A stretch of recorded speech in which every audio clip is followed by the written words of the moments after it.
nhân rồng ý trong cái tim mong nên chàng trong lên sát tú cú ở giờ rằng số lại sinh mong tăng liền sư hạng nếu nó cú yếu sáng một tháng cho khởi công ok khởi công nếu vừa lại chàng ha nữa chủ sĩ lưu chàng cho lại chàng cú yếu bắt trời đi cú bao ha cú tháng tao xong ok cho họ từng program mà mỗi chân giờ cú lại dễ bố cú trụ ha cú phèn cú nâng căng ha cú sáng khai khỏi nhau mà chàng là cú hạt tao tự nó ok để cú hạt tao lại chàng là tháo cho lá rằng gì ha khởi công là mà nữa originate luôn tại mấy chú sư phụ răng nữa ok liền bộ nè ok mấy cho ta sẽ mấy bao ta đó nó đợt tròn nè bộ sao mà ý là tụi nhu sao mà ok đã soi bé happy mô hồ ta nhu cha cái gì nhu always ô tụi nhu là tụi nhu đông lô nhu cha lô ta hỏi nào ok so mấy chú sư phụ răng bộ nè đó nó đợt giờ tụi mình create cho nhu cha cái gì đang làm bảo phá nó đó ok họ original nhiều là họ xứ mà cho lấy kiến cử tàu mà it goes all the way back to 5,000 years ago ok ta chỉ cho khởi công nó mà mình cho luôn mấy chi họ mấy bún chén liền mấy bát bún nữa ok ta chỉ cũng là nó mang khởi công lăng nữa bữa nào nó cho lăng tụt tụt nữa nằm mà cũng không mang ý rằng khởi công này bữa ô từ witchcraft này bố từ miền đỏ đấy bố mua trang công gầu của từ đỏ từ trong máng nè chỉ tây của nó họ từ cả đó chỉ chẳng bài tua đó chỉ của tôi nó mà của tôi ít màu đâu của nhóc họ thì của tôi là của nhóc ăn chả của tôi là của chẳng ăn chả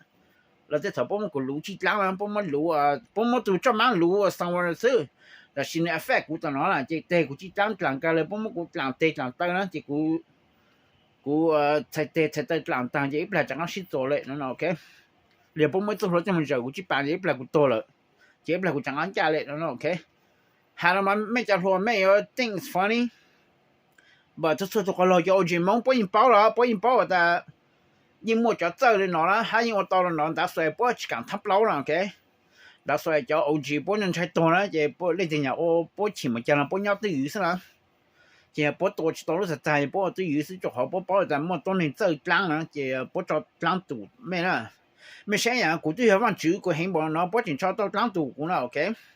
so cụ tôi to đó但是cụ bên chẳng ăn chán luôn ok but get back to khởi công nó ok so cụ chỉ bảo tại vì việc chẳng bố nó mấy chú Superman đó nó hát khá cho mostly trong blog chú chỉ chẳng mẹ nó ok bút thơ lầu cho thái đàn liền thái lu một chỗ học sinh nhỏ bù y bù thơ cũng chỉ bảo rằng bố mình đã nói đã khá cho hai年lần đầu xong ok nếu chỉ cho khá cho bé giờ mông nữa bé giờ mông cả nó chỉ cho khá bé chỉ cho tao nữa ok但是我就还没还在没他们 don't offend anybody or don't piss off anybody because 你要在听到了不怎么叫都不走呢 if you piss off somebody or offend somebody and they're gonna go hire this witchcraft or voodoo people and they're gonna do voodoo or black magic on you and they got that tolu tata you're gonna have a heart attack or you're just gonna die mysteriously okay and then there's gonna be no proof or no evidence okay so 上面看到做咩个咩叫做咩ทำปลาเนาะ OK กูมากูจะทำปลาอ่ะบ่กูบ่ได้กูโตชิตองเลยฮะบ่โตชิไลกูเนี่ยกูโตแล้วบ่โตกูโตเลยเพราะกูจังอันจ้าแล้วเนาะ OK so กู看到做咩打算去干嘛你ที่ตามาเข้าใจนะนี่ตามันทำปลาอยู่ตัวตามันทำปลาอยู่ตัวบ่แม่นเป่าจุกส่งซะนะ OK so จะคือก้งเนาะis real witchcraft is real voodoo is real black magic is real okay guys but not a lot of people have this program or this art or not too many people has know how to do it okay จะคือ功能嘛呢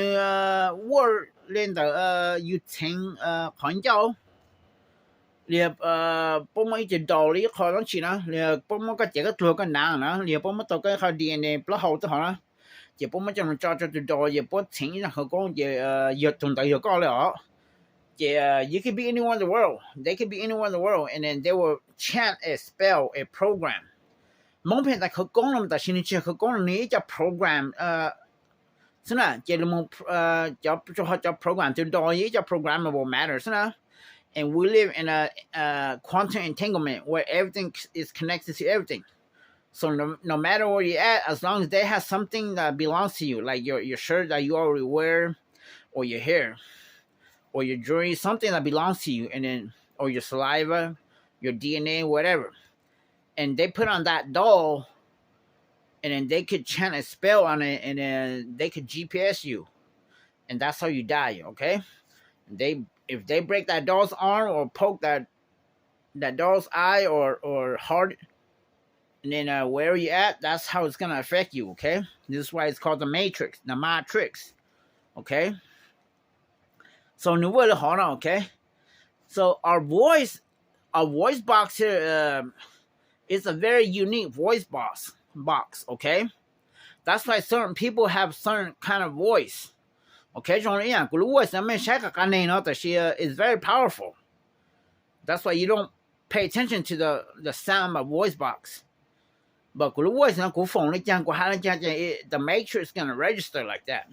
你要phone 你用白你可能 OK 古phone 個用了到古要phone 配個面白了到那 OK 但是古還沒找談不到古呢也沒談過就古起古phone 配就沒白了呢那古phone 個用沒到廣東夢也沒到用了 OK 但是夢還能猜講當你還路去用做你丟了 phone 配出波呢 because it's gonna happen it's, you know it might happen right away or it might happen like 10-20 years from now you know If it doesn't happen to you, it's going to happen to your offspring, okay?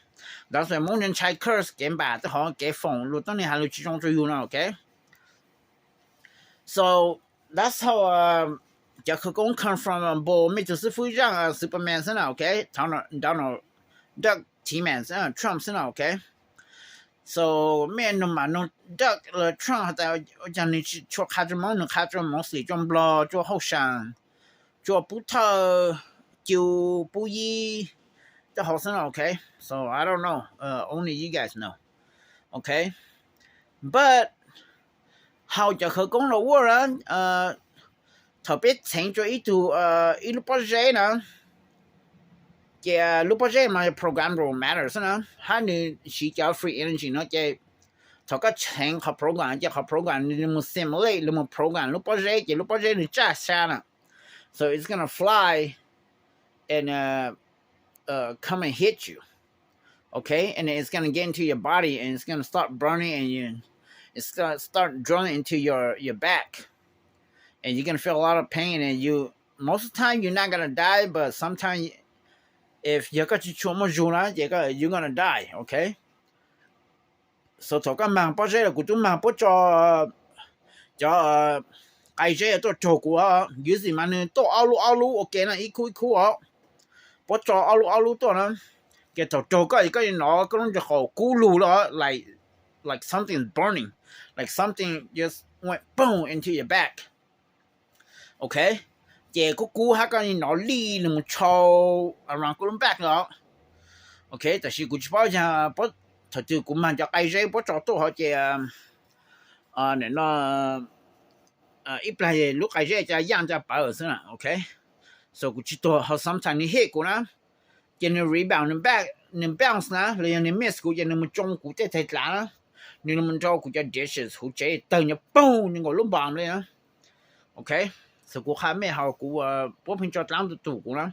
cho cú pin mình mua cho line expose I don't know who's doing it but it's somebody that I piss off you know so bố cho là họ tôi you know it's real okay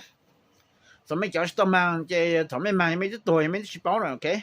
but I am a survivor so I'm telling you guys what I've experienced okay so you don't want to piss off anybody or offend anybody because what you tell up on that don't need to how cho tôi chỉ mấy tuổi lên okay all the OG knows that you know mấy cháu you guys think it's a joke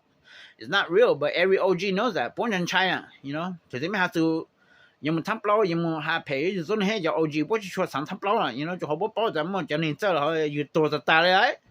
ไม่ทางใช่ตัวตาเลยก็ตัวก็ proof ไล่แต่ลินตัวก็นั่น you know cuz you don't have no proof okay so ถ้ากูมันตั้ง了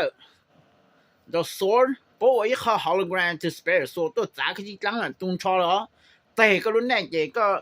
รู้จิตั้ง中错 sometimes เจนี่ตั้งนะจิก็รู้จิตั้งจะไกลเนาะฮะจิก็ตัวนั่นอีปลากูมาจ้าจะมากูลุ่มปองรู้แน่มาจากนั้นตัวนั่นเจ้าเฒ่าเตอุนกูรู้ก็เฮาป้องกันเนาะกูจะตัวกันแล้วเจอีปลาเตกูมา regenerate กูมาเลยจากนั้นจ้ากันลุเนาะโอเค so เฒ่าบ่จอจันตั้งตัวมาno or it is spare vibration ตัวซั่นน่ะอีตัว hologram ตั้งอีจังตั้งรู้ตัวเตจากก็แล้วเด็กก็เนาะ G force นะดูเตอะไรก็รู้สิจังนะ okay so there's no way to stop it you know 就好 program 能么就ทางนะเจก็么 worry ฮะได้พูด power ก็จิตตัวซั่นน่ะ okay so สำคัญเนาะจะแม่เฮาจะรอเพียงแต่อยู่จากไกเจนตั้งกลางบ่ฟ้านะ okayไกเจจะอีเจ้า rock นะอีเจ้า rock ก็บ่ถึงเขา讲จะนี่ all rock อย่างตัวจงก็好牛加减呢加减 candle 呢也没叫说没去包加呢加减一叫 candle wax 呢 OK 这不么不按个就牛了就包了就靠了这你样头不成这你加个你一就 programmable transformer 你加个 all transformer 啊这你加下这你样多这你包它ก็ยังเขาตื่นแล้ว OK you can be anywhere in the world get the new one my young don't go okay so Salam Khan to me about Kogong is real and I have experience like that okay 这头不找的 new don't goกูจะกูหลังตาแน่ you know ไม่รู้เหรอจัง G-force 头不เขา program simulation ต้องก็ตัว new ไม่รู้เหรอนี่don'tนี่กูได้ช้อนรถตังกูได้ตังต่อตังแล้ว okay แต่是กู知道了กูจะregenerate นะ okay这头能照顾人帮也กู么做也กู么是说把这呢กู么对个把这呢 okay so this shit is real okay guys it ain't no fun it's not fun to get killed or get hit by voodoo black magic okay guys so กู expand จังได้ฮะกู expand เขา不么กูว่าจะดอละ不么กูรู้จิตละรู้แต่不么อีจันนี่ลงก็จะดอเยกูรู้เปล่าเตอกูรู้เปล่าyou know จะเตอจะหอนะ okay so I just want to tell you guys that I don't know who's doing it but I know somebody that I pissed off but I don't know who right now okay but I just want to tell you guys I expand about voodoo witchcraft เป็นมอแต่เขากงนั่น okay so there's still people that practice or have this art okay แต่是กูสังขารไม่อยากก็เราแต่ไม่เพียงแต่เขากงแต่是你去เขากงนะ okay 你要 program 你要 program 是เนาะ okay 就เขาเป็นอย่างรู้ไม่ช่วยรู้มาทีเนาะเจนี่เขาหนูว่าเขาตัวnew หนูจ้านะหรือก็เจนี่จ้าชาจะ programmable matter นะกูจะบอกรู้มั้งหาอะไรจังแต่是หนูจ้าชานี่ก็ตัวตั้งเลยตัว transformer นะจะเขาในย่างเตาเจอีอย่างนั้นไม่ย่างซูเปอร์แมนนึงบอลจะ free energy เนี่ยเขา great นะ okay เขาไป the way เขาไปถึง到เขากงไปสิบลูกขันเจ้าเจไปหมดลูก special voice box and you create จะ sound wave นะแล้วมึง activate แล้วมึง program อย่างของไปอยู่ถึงจอดล่างมันตรงนี้เนาะ okay ส่วนสำคัญแล้วก็ไม่จะก็เราไม่ทุกแต่เขากงเราไม่知道的 how it works okay จะนี่要认到是เนาะ okay这可讲古不这你为人到没人到好可讲了呀有整个风场路了多年多有么讲这讲家路有成人到你呀有在招在你呢所以咧要骨头给了么就当然是过去上个就开来了就让你的么叫 special electromagnetosphere ขโมยลงมาปู่นะเจไม่要就到个到จอกวนั่นน่ะ you have to walk backward you have to walk around rock around 我那个ไม่叫 first step 你么 overlap แต่好像这个不 trace 他到没好 first step 没有就 walk backward 也没有就照靠 backward 啊这个你 confuse to make sure 啊这不还 trace 就到没了 OK 你ไม่能创整呢要头一度你莫可讲了令行呢没有去问这个，但是没有去问里头，没就难了穿贼呢。这没多跑，这不很绑起来呢。这跑还没走，不呢还没说伢多呢，没说叫小味多呢。连没没从老个股呢，也没嘛没多呢，没那波没嘛老个股呢。这没没抓住，也没嘛多呢 ，OK。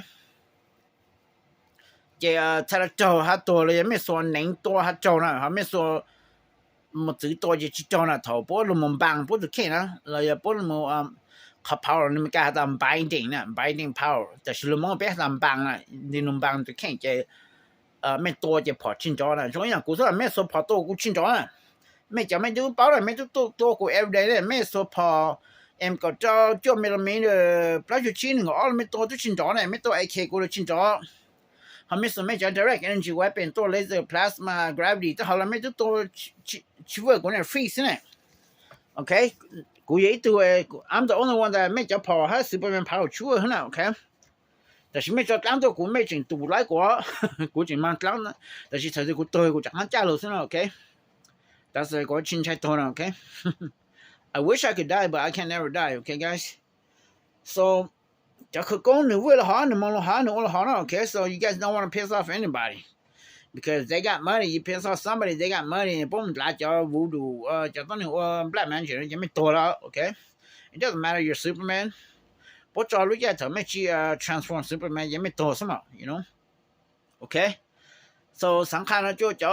ก็เราก็ไม่หาเป้านะไม่จะคือเขาก็ไม่จะเขาก็เราไม่ชี้เป้าแต่ยังวิจารณ์ไม่หาเวอร์เล่นต่างนะ okay so จะเขาก็เราจะ你那没拿去当场昂场家没野去到个不路把好没干去到个不节没上去到刚说没上去到我不没拿去到这样干你了也没有好也没叫可工去work OK 没叫这个工没包了了 OK 所以我们到养鱼到家一餐嘛有东就去到个不背了哈你个这个讲人家就我不背个这个讲主人that's why 好想你哈 stay single นะ头你 brave version 了头你我好想了呢给你 lock out 起来了你 masturbate 起来了呢 OK 也是这个 lock out 这个จะ跑去了呢你这个就我不背个จะ跑去了 that's why 好想呢他们castrate most some of them or most of them are castrateก็บ่ทะเลาะต่อก็บ่ถ้าไอ้ตัวก็บ่就บ่บ่จะ可讲好话呢 OK 但是一场他们我好想 because 你论人在当里你没经济上去了 whatever 你什么搞就好了 OK 就可讲好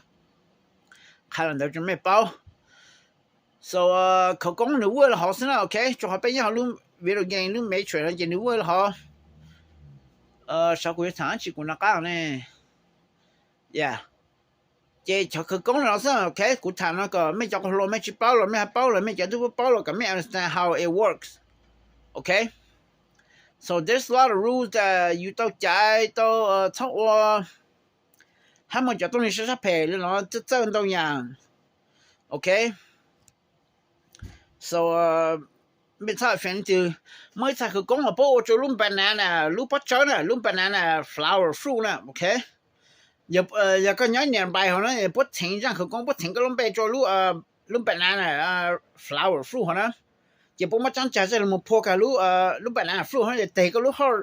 嘛看看成龙了啊这个多少了啊 OK if you're nearby you know 了好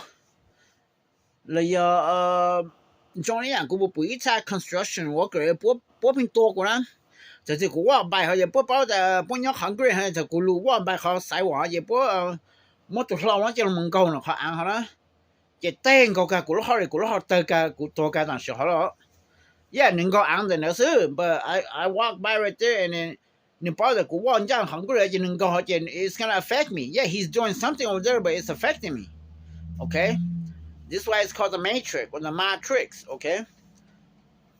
so everything is connected to everything from point A, point B, quantum entanglement where everything is connected to everything and if they know where your lifeline is at or they know where the grid where you're at is connecting to on the other end then if they do something over there and it's going to affect you over here okay เลยจะรอแต่เขากงนะ okay เลยแม่เพียงจะชอบล้างตูด so but that's just how the matrix works okay guys so กูเขากงจะกูจะถามเนาะ clarify ก็จะก็รอไม่ช้าไม่หาเป้าฮะจะไม่จะรู้กี่ไม่จะตุกลัวรู้จะเชื่อไม่จะเป้าหรอกไม่เป้านะ it's very dangerous and it's not a game so you don't want to piss off anybody or offend anybody because if they got money or they know somebody you can kiss your ass goodbye okay จะ看了就必须那个 be cautious 哈 careful 就好像每一次都你 practice 到了呢 okay 了将来no you go walk down by the street go pass by any neighbor mona I told him what your banana tree cut แต่กูรู้ที่กลางตุนชอซะ yeah he's cutting the banana tree but I'm like right by there and my head got cut off boom กูจะได้ drop dead กันเนาะฮะเจ็บหลักรู้แน่จะมาจากตัวมาจากจ้าฮะSo it's very dangerous, okay, guys? If somebody wants you dead or you're gone and they know how to do witchcraft or they know how to do program, then you're gone, okay? So sometimes to me, I don't want you guys to be paranoid, but you guys need to be cautious and don't piss off anybody or don't offend anybody, okay, guys? Because you are not God like me, okay? So เขาก็กูสามารถถามแล้วก็ฉันก็ตัวป้อแต่นึกมาเจ๊งมาตาฮะแต่ชีนี่ชั่วโมงเราเล่นเจ้าเลยฮะพวกชั่วตัวนี้เห็นสินะไปหาชั่วปู่หาชั่วนอเลยย้อนฉันดูกันเลยจะเขียนบล็อกสินะโอเค so กูสั่งใครเขาไม่เขาสิกรียังไม่ฉันใช้พวกจอดหลังตู่ไม่นะเจ้าเท่าตัวปู่เนี่ยจะปัจจันดีนะท้ายแต่บล็อกแต่ปัจจันดีนะเรียนนี่เจ้าเขาตัวน่ะนี่ลูกเพลนะเจ้านี่จอนช้างนะเจ็บไม่เจ้านี่ตัวปูกันได้เปล่านะถ้าไม่ใหญ่ไม่ตัวปูรูปเฮาส์เจ็บเพราะจะล้างตัวชิวเวอร์นะ that's just how the matrix works okay so กูใช้ข้อ repel remedy จะไม่นะ okay ไม่ฉันใช้กับล้างตัวไม่เจ็บไม่ใหญ่กับปูรูปเฮาถ้าไม่เจ้ากับปูเจ้าเขากลัวจำเปล่านะจนช้างไอ้ตอนนี้เจ้านี่เพลนะไม่ม้วนตัวเขาไม่มีเขาคลาสไม่ม้วนตัวไลน์ไม่รู้ next นะเจ็บปวดจอดหลังตัวชิวเลยนะถ้าจะหลังตัวนะจะโปรแกรมบ่ matter ตัวใช่ไหมนะเจนี่detect 到เจนี่ยังจะก้ามตัวชื่อจอตัวสินะ so it's not gonna hit you it's gonna hit to the one that released it okay so กูสั่งมันค่าเขาสิก่อนจะไม่ก็ไม่สั่งใช่ฮะ okay อย่าอยู่ฉันใช่ละall 好นะ okay เรื่องที่ปลักมาเลยทางจุด the matrix law เลย universe law จะไปใช้นะโอเคจะเป็น no ก็ไม่ต้องตัว about the matrix เนาะโอเคอันนี้ถึงมา comment ว่าชีเรายิ่งมีตัว comment นะโอเคแต่ชี code words นะโอเค我讲到